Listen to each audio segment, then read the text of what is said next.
Free stroke versus rest stroke. These are terms you're going to come across really early in your classical guitar study, but it might not always be clear exactly when you should use which technique. So we're going to go over how to make the best tone possible, when we should or shouldn't use rest stroke and free stroke, etc.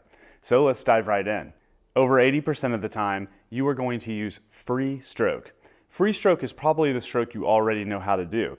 So if I've got my right hand placed and my thumb is resting on string 6, that's a free stroke with the thumb. It's just going out, kind of connecting with my index finger. And then with these other fingers, notice that, again, the string is connecting right where the flesh meets the nail, and I'm just pulling back all the way. This is sort of a natural sound, a natural feeling. And this is free stroke. Free stroke is always used for arpeggios.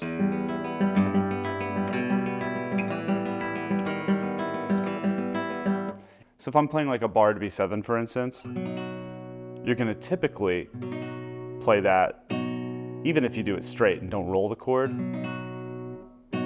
you're going to play that as free stroke. So those are a couple of the use cases. Most of the time, free stroke is going to get you exactly where you need to go. So just really quickly, what's the difference between a free stroke and a rest stroke? Well, with thumb, free stroke is just as simple as plucking the string. You kind of maybe go out, but just let it hover and go right back to string 6 or string 5, somewhere around there. But with rest stroke, especially on the thumb, you get a much larger sound. It can be a really rounded sound. Let's just take a listen. Here it is, free stroke. That was just E, F, G, F, E. And then with rest stroke,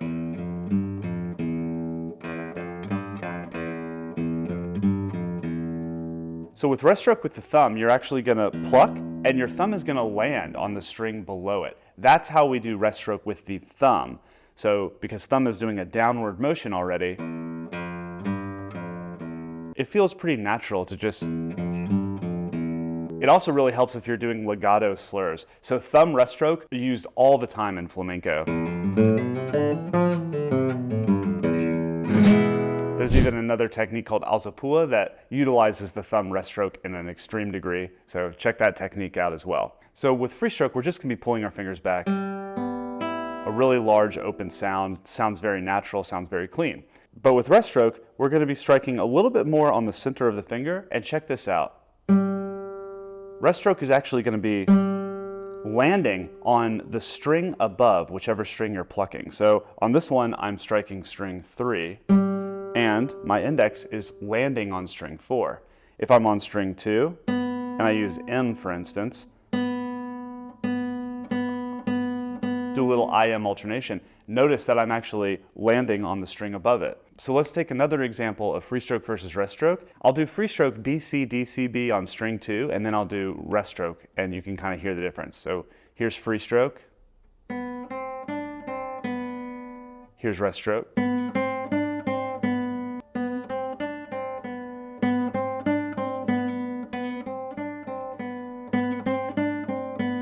When we're doing scales, let's do the C major scale for instance. Here it is, free stroke.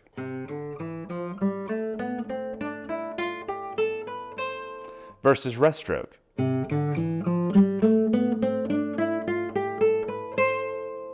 So as you can see, for solo note playing, for scales, for playing something that's really a single line melody, rest stroke is going to be super clear. It kind of gives you almost that more professional sound compared to just the free stroke.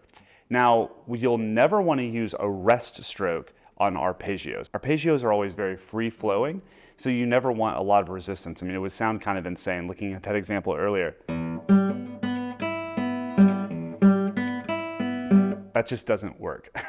So free stroke, again, is going to be used for arpeggios or for chords most of the time, and just generally speaking, other things that you're playing. You can always start something with free stroke if it's easier for you, and then transition to try to incorporate some rest strokes later on. So let's take a look at Adelita by Tarrega. This is a good example of how we can actually infuse a little bit of rest stroke, combine basically free stroke and rest stroke in a musical phrase. So here we go. Free stroke, rest stroke,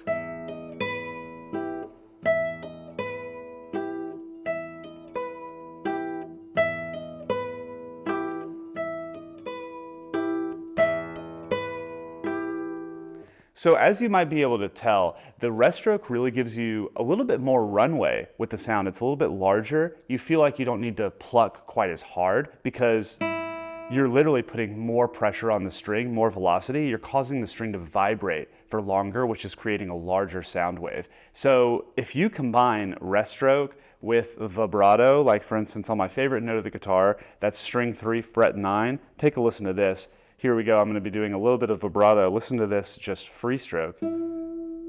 Sounds pretty good. Just plucking, right? Thank you, Herman Vasquez Rubio, for this beautiful guitar, allowing the vibrato to sound so good. But then let's check out rest stroke. Just goes and goes and goes. Free stroke, rest stroke.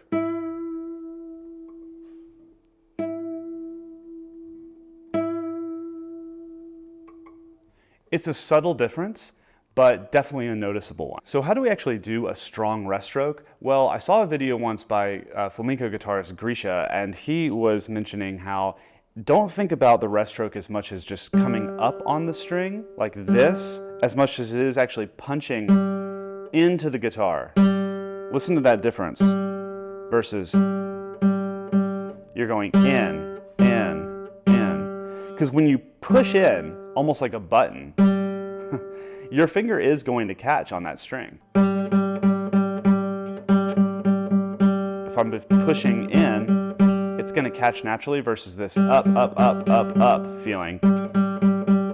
It's a little bit of an upward movement, but mostly going into the guitar is a huge sound compared to just trying to go up all the time. Another big difference is you'll notice on free stroke, my fingers are all curled, every single joint. However, you'll notice that with rest stroke,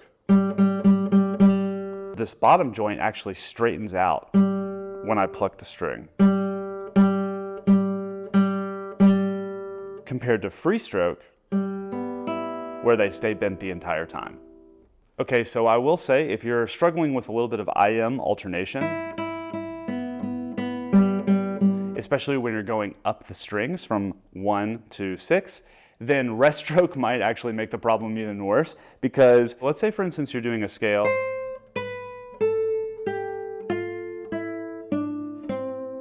It can be really tempting, especially with rest stroke, to just go ahead and play index twice in a row, because index is already resting on the string above it. Don't do it, because if we want to build up speed,